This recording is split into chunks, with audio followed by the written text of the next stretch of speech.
कांग्रेस पर सीएम धामी का हमला। धामी ने भारत जोड़ो यात्रा पर खड़े किए सवाल। कहा देश को पहले ही पीएम एकजुट कर चुके, कांग्रेस ने केवल बांटने का काम किया। जोशीमठ में राहत पैकेज का ड्राफ्ट तैयार करने में जुटा शासन। 2000 करोड़ से ज्यादा का हो सकता है एस्टीमेट।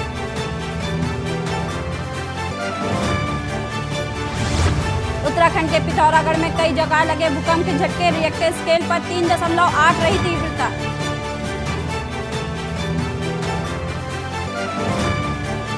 पूर्व सीएम त्रिवेंद्र सिंह रावत की बातों में फिर झलका दर्द। कहा देवस्थानम बोर्ड होता तो उसकी आय से होता जाता पुनर्निर्माण। 8 वैज्ञानिक संस्थानों की रिपोर्ट पर निर्भर करेगा जोशीमठ का भविष्य। रोज बदल रहे हैं हालात।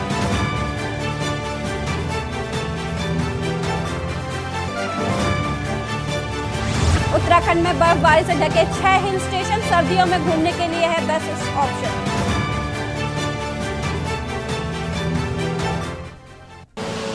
आप देख रहे हैं के न्यूज, खबरों का सारथी। नमस्कार, खबर उत्तराखंड में आप सभी का स्वागत है। मैं सपना झा। बढ़ते हैं खबरों की ओर। खबर देहरादून से, जहां कांग्रेस पर सीएम पुष्कर सिंह धामी ने हमला बोला है। कांग्रेस की भारत जोड़ो यात्रा पर सवाल खड़े किए। देश को पहले ही प्रधानमंत्री मोदी एकजुट कर चुके, ऐसा धामी जी का कहना है। वहीं कश्मीर में मोदी सरकार के बहुत काम हो रहे हैं, कांग्रेस ने केवल बांटने का काम किया। कांग्रेस पर सीएम पुष्कर सिंह धामी का हमला। कांग्रेस की भारत जोड़ो यात्रा पर सवाल खड़े किए। देश को पहले ही प्रधानमंत्री मोदी एकजुट कर चुके हैं।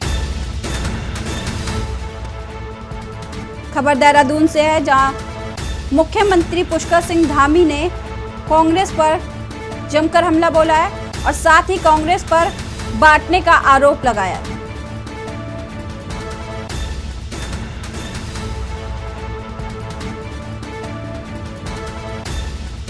साथ ही कांग्रेस की भारत जोड़ो यात्रा पर सवाल भी खड़े किए हैं।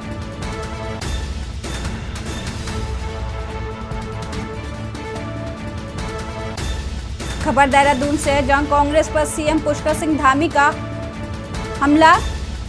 कांग्रेस की भारत जोड़ो यात्रा पर सवाल खड़े किए। देश को पहले ही प्रधानमंत्री मोदी एकजुट कर चुके हैं।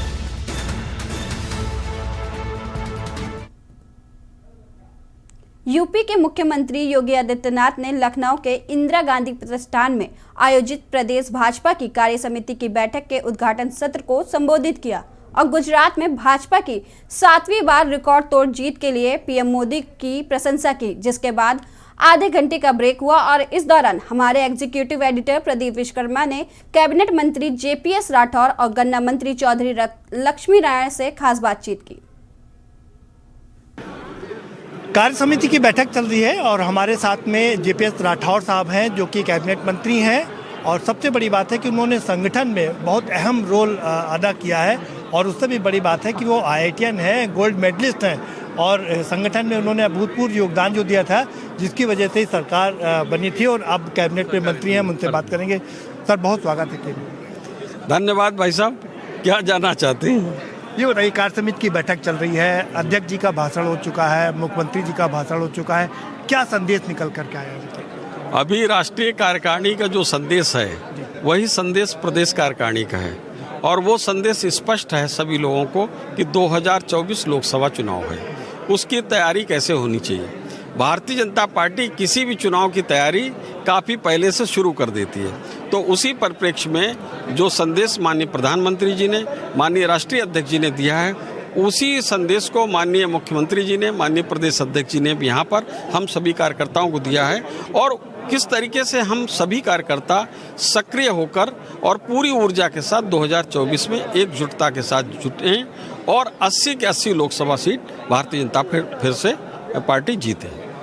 बहुत सारी बातें यहाँ पर बताई गई। मुख्यमंत्री जी ने आर्थिक एजेंडा भी रखा, धार्मिक एजेंडा भी रखा, राजनीतिक एजेंडा की भी बात किया।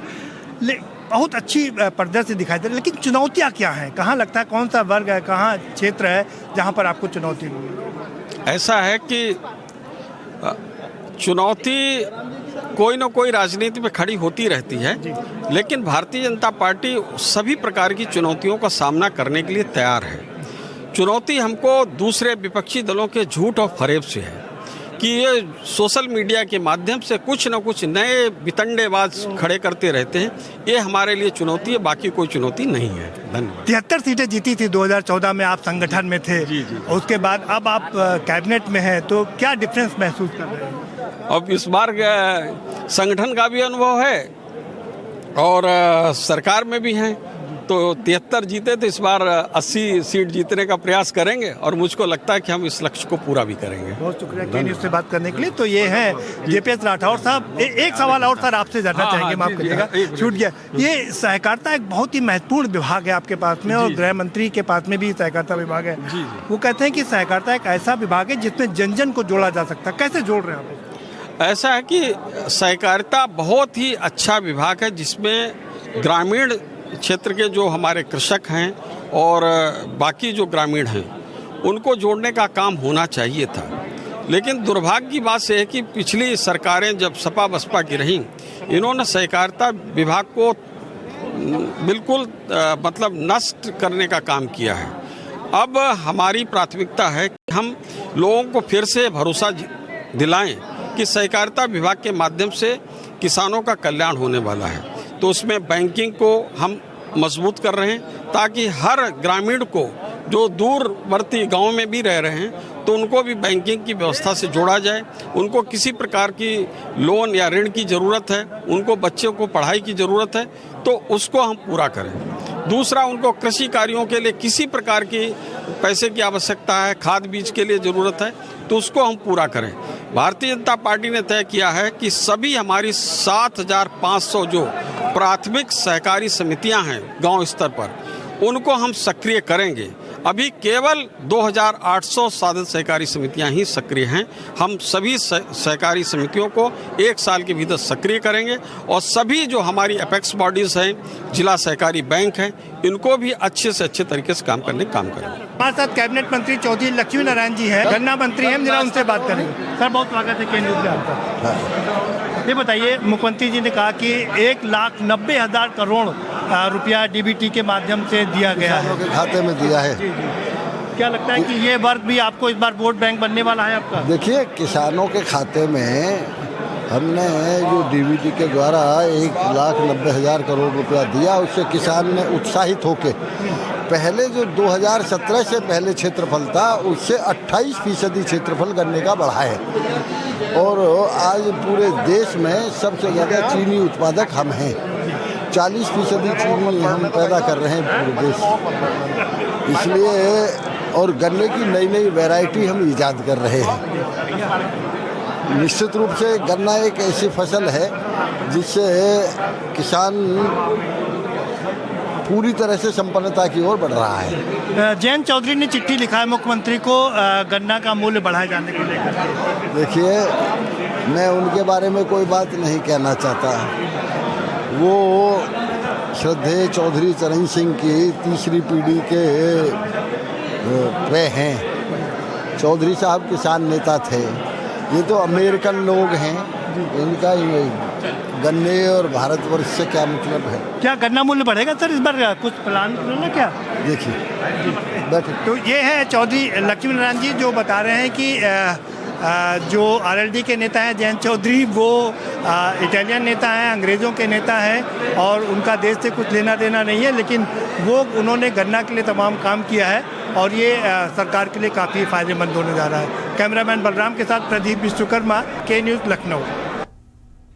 रामनगर कोतवाली पुलिस ने नशे के खिलाफ अभियान चलाते हुए एक 10,000 रुपए के वांछित आरोपी को 300 नशे के इंजेक्शन व एक अवैध देसी बंदूक के साथ गिरफ्तार करने में सफलता हासिल की है। घटना का खुलासा करते हुए सीओ बलजीत सिंह भाकुनी ने बताया कि कोतवाल अरुण कुमार सैनी के नेतृत्व में गठित पुलिस टीम ने रामनगर निवासी शानू खान को मुखबिर की सूचना पर हिरासत में लेने के बाद तलाशी लेने पर उसके कब्जे से 900 नशे के इंजेक्शन और एक अवैध देसी बंदूक बरामद किया है।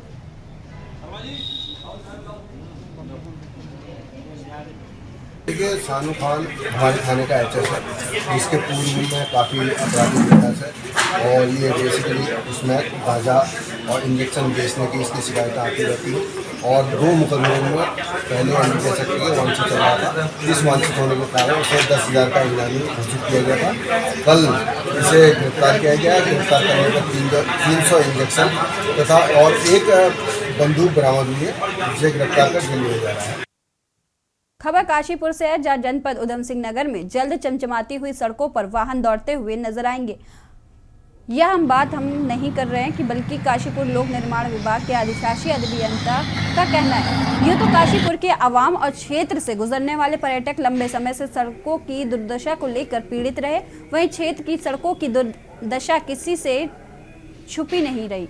लेकिन लोक निर्माण विभाग अब धामी सरकार के सपनों को साकार बनाने में जुट गया है। वहीं हमारी टीम द्वारा जब विभागीय अधिशासी अभियंता अरुण कुमार से बात की गई तो उन्होंने बताया कि क्षेत्र के अधिकतर सड़कों को बेहतर बनाने के लिए काम लगातार जारी है।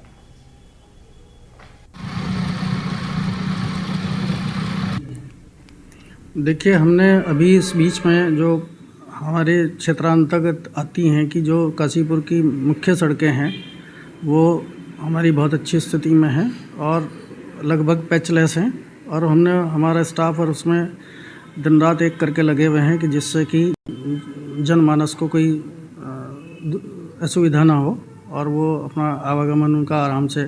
जहाँ तक आपके उसकी बात है कि नए प्रस्ताव के बारे में है, तो नए प्रस्ताव का तो क्योंकि हमारे पास जो सभी जो 3 विधानसभाएं हैं उनका क्षेत्र हमारे उसमें आता है, तो सभी उसमें भेजा गया है। कुछ रिन्यूअल के हमारे काम हैं, जो अभी एक स्पेशल असिस्टेंस में भी हमारे कुछ एस्टिमेट्स गए हुए हैं, उनमें भी स्वीकृति की उम्मीद है। हमने टेंडर उसका वो किया हुए हैं, जैसे एक अलीगंज रोड का है और इस पर रिन्यूअल का काम होना है कि जिससे कि जो कुछ हमने पैच वैच से उसको किया है तो वो भी सरफेस आपको बिल्कुल स्मूथ मिलेगी।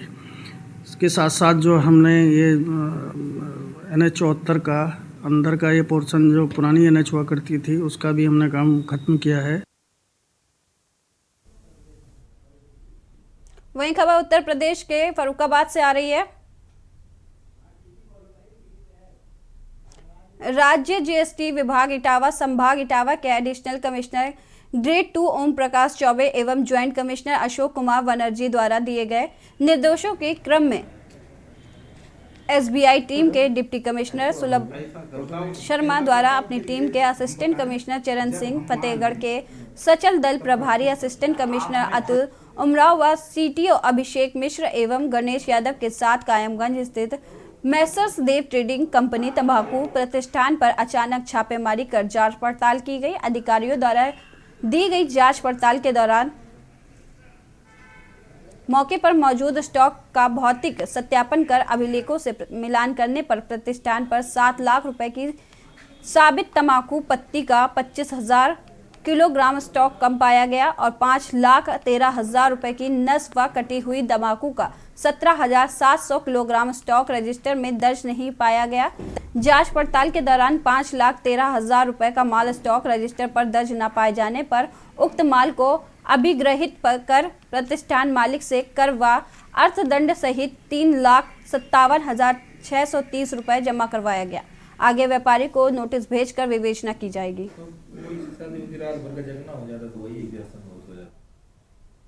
वन खबरों की ओर मुख्यमंत्री पुष्कर सिंह धामी ने कहा कि हमें इकोलॉजी एवं इकोनॉमी में समन्वय बनाकर आगे बढ़ना है। विकास कार्यों के साथ ही पर्यावरण संरक्षण के साथ आगे बढ़ना है।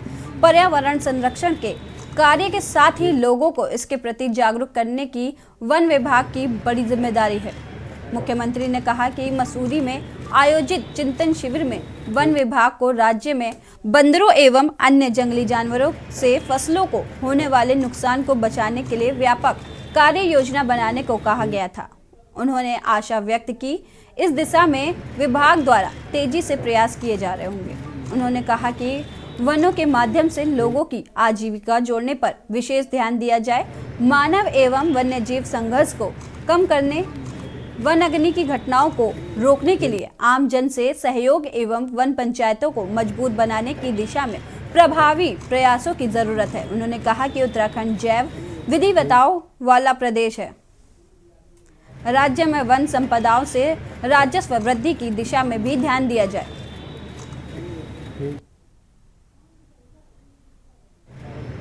कि मोदी जी के नेतृत्व में एक भारत श्रेष्ठ भारत बन रहा है। कश्मीर से लेकर कन्याकुमारी तक भारत एक है। एक समय था कि देश के अंदर 2 विधान चलते थे, 2 संविधान चलते थे, 2 प्रधान चलते थे और 2 निशान चलते थे। हमारे देश के यशस्वी प्रधानमंत्री मोदी जी ने देश के अंदर इस व्यवस्था को देश की आज़ादी से लेकर जिसकी दरकार आज तक थी, जिसकी ज़रूरत आज तक थी, कश्मीर को बचाने के लिए 40,000 से भी ज़्यादा लोगों ने अपना वहाँ पर बलिदान दे दिया, अपनी शहादत दे दी, लेकिन कोई भी ऐसा कर नहीं पाया। यह काम भी किसी ने किया है। एक भारत और श्रेष्ठ भारत बनाने का धारा 370 समाप्त करके माननीय प्रधानमंत्री मोदी जी ने किया है। आतंकवाद को समाप्त किया है, नक्सलवाद को समाप्त किया है। देश के अंदर जितनी विघटनकारी शक्तियाँ थी जो समय समय पर मुंह उठाती थी, उन सबको समाप्त करने का काम किया। और जो लोग इस प्रकार की बात कर रहे हैं, उन्होंने देश के अंदर देश की आज़ादी से लेकर लंबे समय तक शासन किया है, लंबे समय तक सत्ता चलाने का काम किया है। ऋषिकेश के गंगा रिजॉर्ट में उत्तराखंड के स्वास्थ्य मंत्री धन सिंह रावत ने ईट राइट मील मेले का शुभारंभ किया, जिसमें राज्य सरकार ने प्रधानमंत्री नरेंद्र मोदी के सपने को साकार करने के लिए मोटे अनाज को उत्तराखंड में भी प्रमोट करना शुरू कर दिया है, जिसमें यहां के फेमस होटल और रेस्टोरेंट अपना सहयोग कर रहे हैं। धन सिंह रावत ने कहा कि हमने किसानों को फायदा देने के लिए मोटे अनाज मंडवे का समर्थन मूल्य 37.50 रुपए घोषित किया है, जिससे किसानों के साथ आम जनता को भी लाभ मिल सके। पहले तो मैं माननीय प्रधानमंत्री जी का धन्यवाद देना चाहता हूं कि इस वर्ष को उन्होंने मिलेट वर्ष के रूप में घोषित करने का निर्णय किया है। और हम भी अपने प्रदेश में आपने देखा होगा कि पहली बार हमने मंडवे का 37.5 रुपये जो है एक पर किलो के हिसाब से समर्थन मूल्य घोषित किया है। और पूरे प्रदेश में हमारा विभाग जो है 4-5 जिलों में मिलेट मेले लगा रहे हैं। आज हमारा यहाँ पे कार्यक्रम हो रहा है ऋषिकेश और बिल्कुल मुनि की रेती में। आप देख ही रहे कि बहुत अच्छा कार्यक्रम यहाँ पे चल रहा है। 2024 की तैयारियों में भाजपा अभी से जुट गई है। हाल ही में भाजपा संगठन द्वारा जिला अध्यक्षों की नियुक्ति के बाद मंडल अध्यक्षों के नामों की घोषणा की गई। इन नए मंडल अध्यक्षों का हरिद्वार के जगजीतपुर स्थित भाजपा कार्यालय में सम्मान किया गया। कार्यक्रम में स्थानीय सांसद डॉक्टर रमेश पोखरियाल निशंक पहुंचे, जिन्होंने भाजपाइयों को केंद्र और राज्य की सरकारों की जन कल्याणकारी योजनाओं को जनता के बीच ले जाने की बात कही। सांसद रमेश पोखरियाल निशंक का कहना है कि नए मंडल अध्यक्षों का सम्मान किया गया। लोगों में काफी उत्साह देखने को मिल रहा है। आगामी निकाय चुनाव और 2024 के चुनाव में बीजेपी की जीत होगी। इनका कहना है कि देश ने पहले ही अपना निर्णय लिया हुआ है कि मोदी के नेतृत्व में अगली सरकार भी बनेगी। हमारे मंडल अध्यक्ष आज जिनका सम्मान था और सभी लोग मंडलों से आए हुए थे, तो जिस तरीके से ये गठन हुआ है और जो उत्साह है लोगों में अभी जो, तो लोगों के मन में बहुत जोश है। और देश ने तो वैसे ही वातावरण बना रखा है कि मोदी जी के नेतृत्व में अगली सरकार भी बननी है केंद्र में। खबर हरिद्वार से। भारतीय कुश्ती महासंघ के अध्यक्ष ब्रजभूषण शरण सिंह के खिलाफ कई बड़े पहलवानों द्वारा मोर्चा खोला गया है। इसी के साथ विपक्ष के इस मुद्दे पर बीजेपी को घेरने का कार्य कर रहा है। उत्तराखंड में युवा कांग्रेस के राष्ट्रीय अध्यक्ष के आह्वान पर हरिद्वार में युवा कांग्रेस कार्यकर्ताओं द्वारा ब्रजभूषण शरण सिंह का पुतला दहन किया गया और मांग की गई कि उन्हें पद से बर्खास्त कर जेल भेज दिया जाए।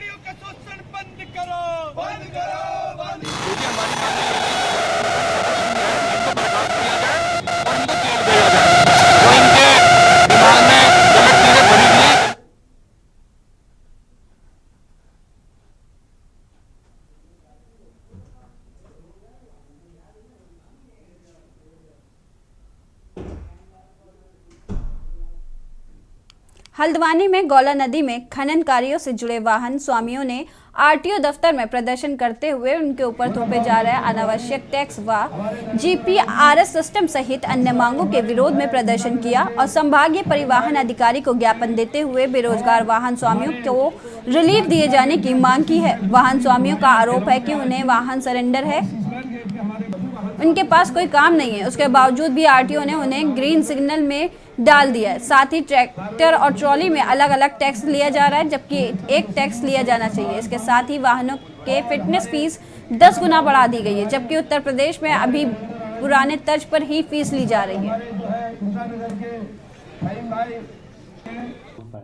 उनके द्वारा मांग की गई है कि हमारे जो सरेंडर गाड़ियां हैं उन पे टैक्स और पेनल्टी लगाई जा रही है, और जो फिटनेस जो है अगर एक्सपायर हो गई है उस पर पेनल्टी लगाई जा रही है। तो उसमें हम ये बताना चाहते हैं, जो भी सरकार द्वारा नियम लागू किए गए हैं उसी के तहत कार्रवाई की जा रही है, और किसी भी गाड़ी मालिक के ऊपर कोई अन्यथा पेनल्टी नहीं लगाई जा रही है। अगर गाड़ी जब रिलीज़ हो रही है उससे फिटनेस कराने के दिन में अगर 2, 4, 6 दिन अगर हो रहे हैं, वो हमारे पेनल्टी सिर्फ उसी पे लगाई जा रही है। सबसे पहले तो मैं आप लोगों का बहुत बहुत धन्यवाद करता हूँ, क्योंकि जिस दिन हमने उत्तरायणी में भीख मांगी थी एक राज्य एक रोटी के लिए, वो हमारा जो है सरकार ने वो हमारा जो है मांग पूरी कर दी है।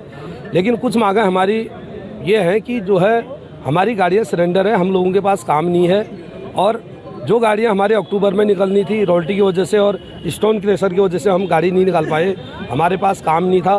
तो आज हम देख रहे हैं कि उन गाड़ियों को आरटीओ विभाग द्वारा जो रेड सिग्नल में थी उनको ग्रीन सिग्नल कर दिया गया है। उसमें जो है टैक्स के अलावा पेनाल्टी डालनी शुरू कर दी। हमारी मुख्य मांग है, एक तो सरेंडर गाड़ियाँ जो है हमारी हैं उस पर टैक्स और पेनाल्टी लगाई जा रही है, जबकि हमारे पास काम किसी प्रकार का काम नहीं है।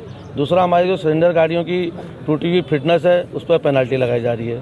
तीसरा, हमारी जो फिटनेस 10 गुना बढ़ा दी है, फिटनेस में ने टैक्स बढ़ा दिया 10 गुना, जबकि उत्तर प्रदेश में 15 साल पुरानी गाड़ियों की जो फिटनेस है वो 1200 रुपये में ही हो रही है, हमारे वहाँ 18,000 के लगभग वो पहुँच चुकी है। और तीसरा है ट्रैक्टर ट्रालियों पर डबल टैक्स लगाया गया है, जबकि भाई आप देखिए घोड़ा 18 टायरा होता है, उसका 450 कुंटल में गाड़ी पास है, उसका भी अलग अलग सिस्टम है, उसको एक ही टैक्स दिया जाता है, और उसके बावजूद भी जो है ट्रैक्टर और ट्राली में जो है डबल टैक्स लगाया है। हमारी मांग है कि या तो उनका वेट बढ़ाया जाए ट्रैक्टरों का, या उनको राहत दी जाए। फिलहाल खबरों में इतना ही, देखते रहिए के न्यूज़।